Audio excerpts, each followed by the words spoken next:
Today we have with us Dr. Rajat Dasgupta. He is a family medicine expert and he is an independent private practitioner in Kolkata. So welcome Dr. Rajat to our channel show, and we interview family physicians in different parts of the India, how they are practicing, and we hope that your experiences that you share will be very useful to family medicine aspirants, PG trainees, and also people who are doing family medicine residency towards meeting their goals of their career.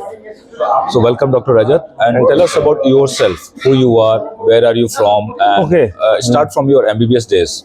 Okay, so actually, the journey which brought me into the family medicine is a very interesting and nice one. So, actually, what happened? I completed my MBBS from one of the government medical college called NRS Medical College, Calcutta. So, after that, I was never aimed to do something specialty, super specialty, or something like that. Never. So, I was thinking of. So tell us why never? I mean, because everybody thinks about becoming a specialist and super specialist. No, actually, What was your, inner voice like? I always thought of working in an environment, in a capacity where the doctors are required more, and that's why I never felt that it will be um, a different means. I never got that enthusiasm inside me to sit hours and hours and do all those MCQs, and then So I straight away after my MBBS I actually went to do the house staffship in medicine. That house staffship in medicine, I got an opportunity in my college, but I chose a smaller hospital to do the house staffship because in medical colleges there are so many levels, so the house staff do not actually get a good hand-on exposure into the things. So I did a 2 years house staffship in medicine. Okay. Then it might be the God's plan or something. I started to go and work with an NGO. I do not want to take name of anything. And I was going for camps in Sundarban. So I thought, so when I started going there, I realized that we are going in a boat to the remote delta where people are waiting long hours to see a doctor, and I see a pregnant mother is waiting for me to be seen with a 3 years old kid on her lap. Both are sick. I did house job in medicine. I have no clear. I am not confident on pediatrics or gynecology even. So then I realized that I am not doing justice to these things. These people who are waiting so many hours for me, okay, and I'm going and I'm just doing. I don't know what I'm doing. Then I thought that is there anything, because doing house job in pediatrics, then in gynecology, then in orthopedics, it's not a possibility. And then the first time I started to look for, is there any postgraduate training that gives you an opportunity to become a good generalist?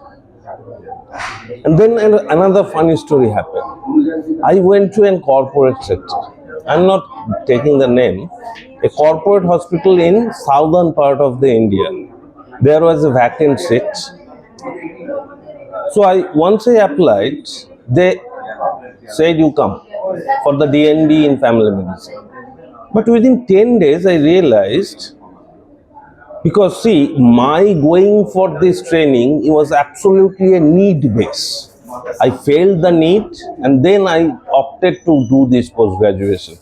So then I realized that a tertiary care center with so many affluents cannot train someone to do a primary care or a limited resource approach. How you should approach in a limited resource setting. So I said, okay, I don't want to continue. I came back And then I got the opportunity to that secondary hospital known as Harbatpur Christian Hospital, which is in Dehradun. So in Dehradun, it's not in proper Dehradun. It's around 45 kilometers towards Jamunatri from Dehradun. So when I reached there and I gave the interview, I was selected. I believe where I am standing, that 3 years training in Harbatpur Christian Hospital has made a great difference. Tell us about your time in Harbatpur Christian Hospital and how the training was organized, how long it was at your time, what was the rotations like, who were your teachers and guides and your thesis topics and all. So the biggest advantage being placed in Harbatpur Christian Hospital is the presence of Dr. Jeff Lemon. Dr. Jeff Lemon is an American family physician.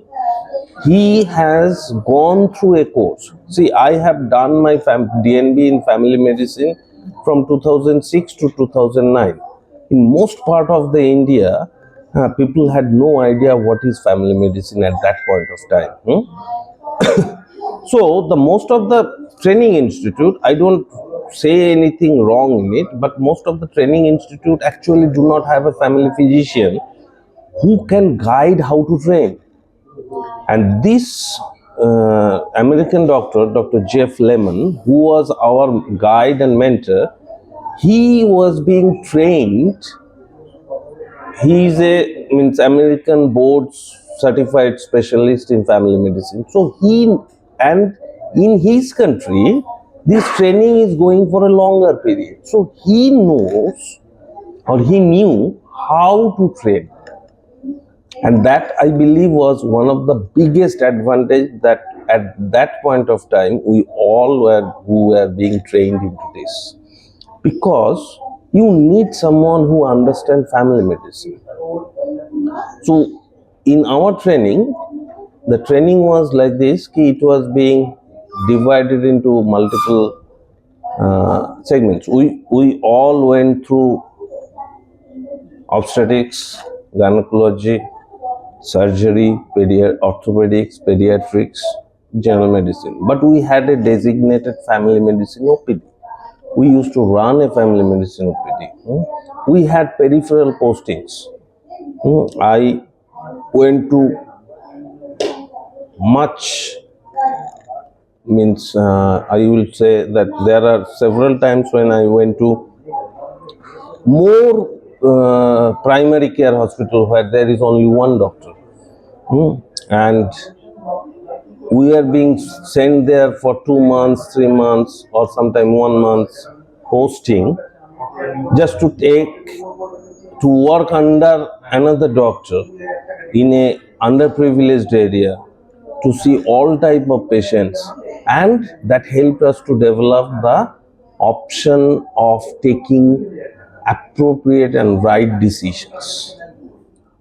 So one incident means how good our training was. I can say you one incident where Dr. Jeff suddenly, I was in my third year, the last 6 months. So Dr. Jeff suddenly one day in the morning meeting said to all consultants that from today onwards, all referral,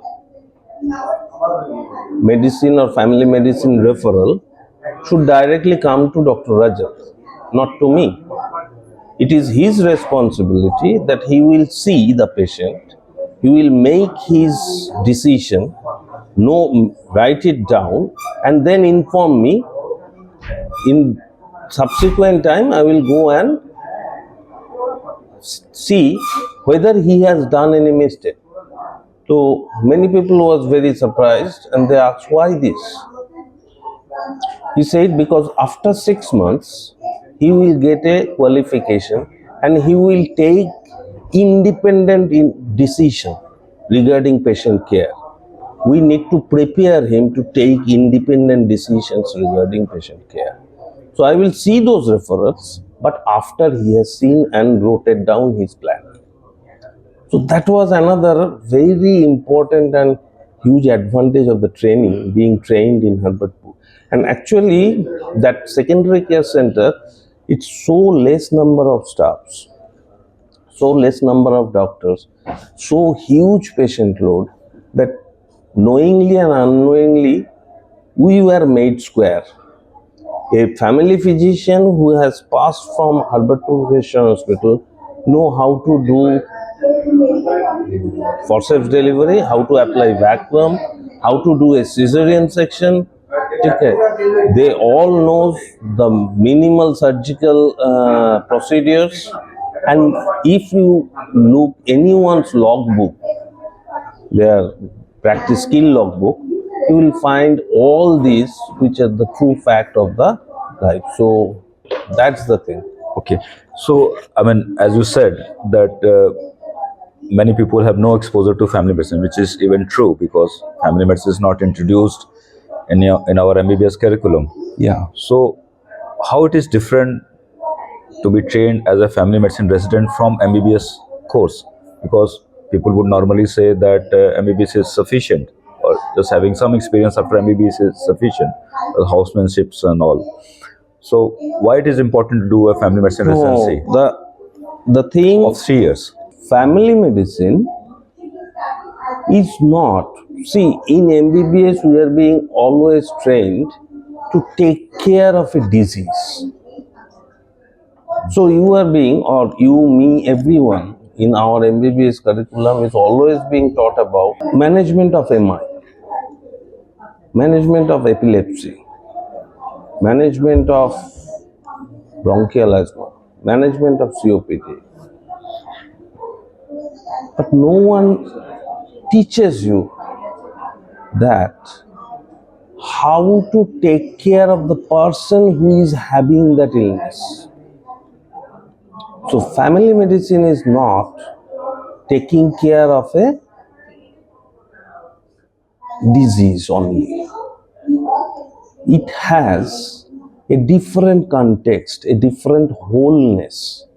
That means you assess the patient clinically as well as individually as well as contextually. Contextually matlab is working environment, family environment and the community environment. So all these has an impact on the disease. No specialty, not an undergraduate training can teach you how to take care of a person as a whole. Because we, after being trained in family medicine, we do not say that this is a case of pulmonary tuberculosis. Being trained in family medicine, we say, Mr. Ramesh, a 72 years old person who has lost his wife 2 months back, is very grossly depressed and now suffering from pulmonary tuberculosis. Don't you think that these two statements has a different meaning to the people? Exactly. Yeah. So that's the family medicine training talks about. So this residency training adds to what you are doing already, or understand, or as MBBS graduate. It adds. I mean, it is important. No, it's important. Your undergraduate training cannot make you a family physician. It's not only the competency of a particular subject. The understanding of the wholeness is more important. The person is more important compared to the disease. And that's why when I have done my MBBS and I see there's a patient who is a regular, I treat an hypertension being an MBBS graduate, and the patient defaults off and on medicine. Many times I become angry because I didn't understood the context. The family medicine teaches you how to understand the context. So when now a patient with hypertension comes to you, you try to assess why he has defaulted. Is it the cost of the medicine is non-bearable for him? Whether he doesn't have anyone who can bring the medicine or buy the medicine to him? Or he didn't understood that this medicine need to be continued for the rest of his life. So this is much more important. That person, understanding the person is more important than understanding hypertension. So, Dr. Dasgupta, you said that now you are practicing in your own family practice. So, how did you take this journey of starting your independent practice after your residency? What No, prompted you to start your own practice instead of joining a job or doing a service? see, after returning in 2010, that's a long year, 15 years back, from Dehradun to Calcutta, I initially joined a corporate hospital. But later on, I realized what I have been trained should not be wasted in a health setup which does not require me. It may require many people, it may require some skill hand, but I have learned something beyond the skills. So I decided, and that was my dream from the very beginning, even when I joined my MBBS, that I will do my independent practice.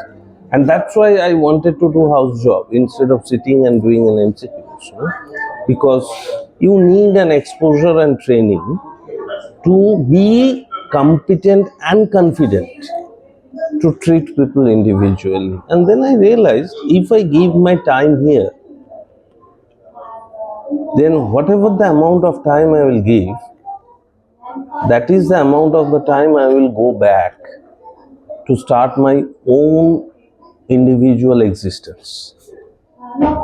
So, probably I worked in a corporate hospital around 3 to 4 months, and then I started practicing. Practicing as a family physician, it's a very difficult job in two ways. The first and foremost thing, common people don't understand the concept of family medicine. That's not their fault. They are much more specialist driven. Some people are like that, and some people prefer to go to whoever is available close to their site. So they go to unregistered, unlicensed practitioners. So, but starting your practice, and if when you decide to do it, which is ethically right, it takes time. You have to be patient. You can't expect that there will be 10 or 15 patients standing outside your consultation room on the third day of your practice. You need to sit. If you want to share one of my experience, I will say that I used to go to a place where there are two roaring practitioners.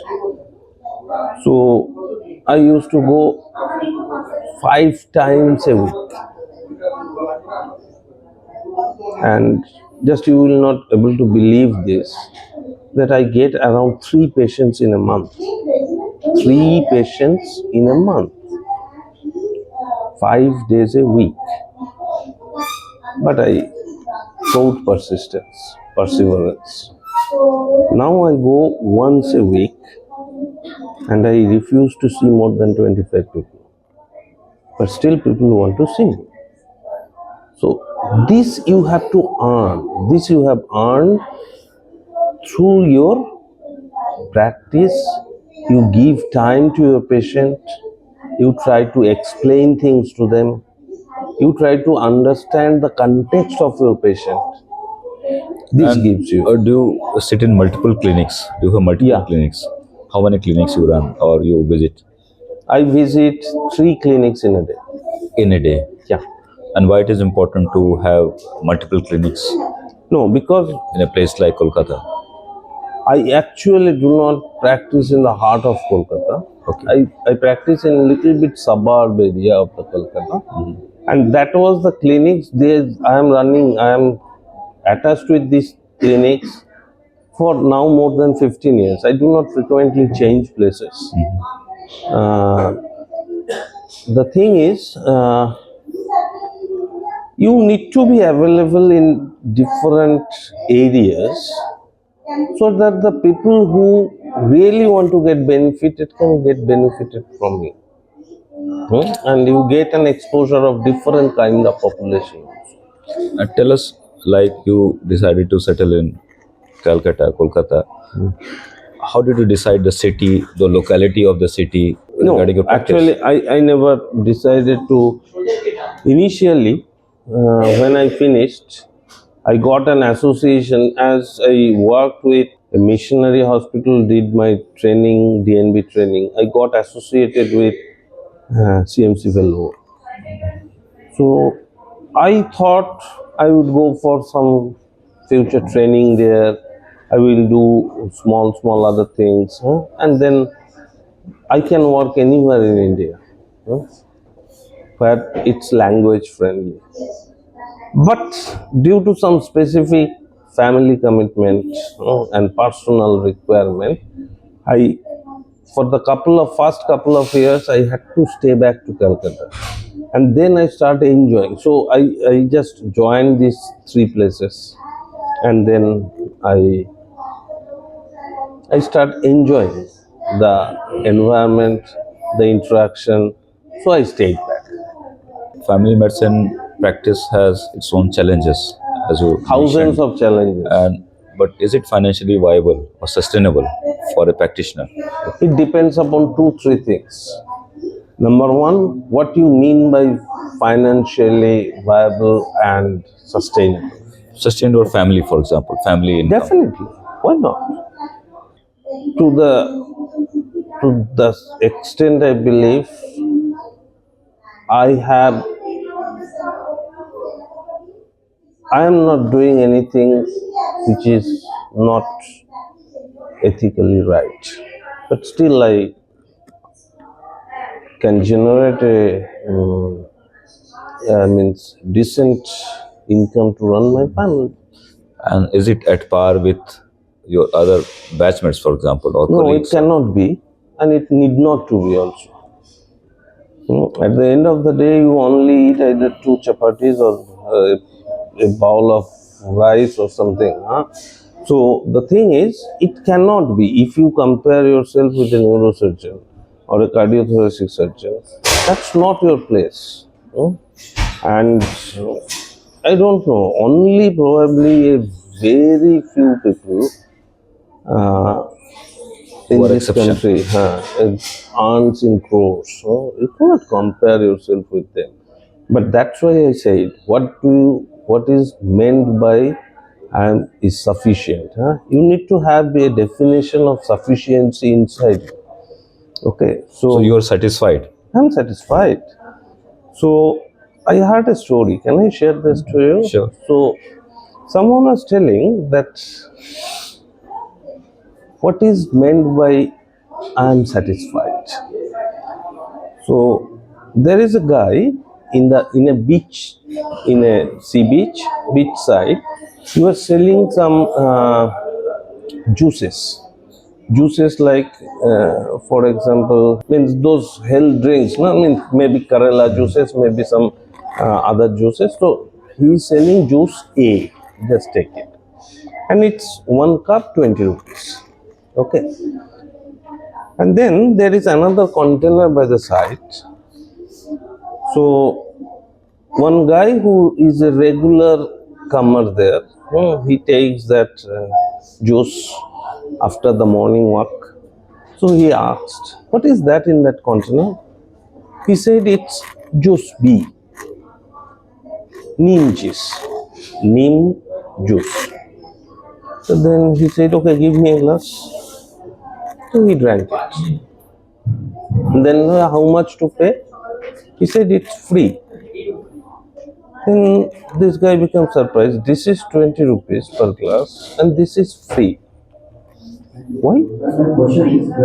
Then this fellow said that I earn sufficient money by selling this 20 rupee glass juice. to the people who come here regular means for a drink. This is from my own garden tree. I just collect it and make a juice. Even if you do not drink this, I can give this to you free as long as the container, the juice is there. So initially when I understood, means heard this, I realized a very important fact. That means this guy, what he is doing, he has an opportunity to do an extra income. But he realized that that extra income is not needed for me. I am doing it free for the people who are coming to me. So it's not sufficient means I have enough money. Sufficient means you feel that this is enough. So even if I have an option for extra source of income, I am not utilizing it for the purpose of income. So that's called the sufficiency. So that sense is very individualized. I may not be happy with 10 lakh rupees per month. You may be happy with 1 lakh rupees per month. So, and I don't think traditionally medicine or the specialties of medicine has ever been considered to be a source of income. True.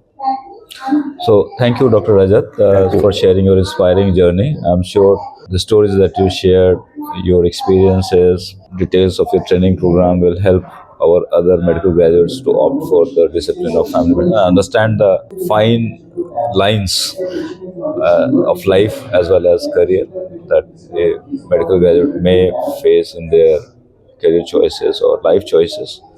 Thank you very much. Thank you, Dr. Verma.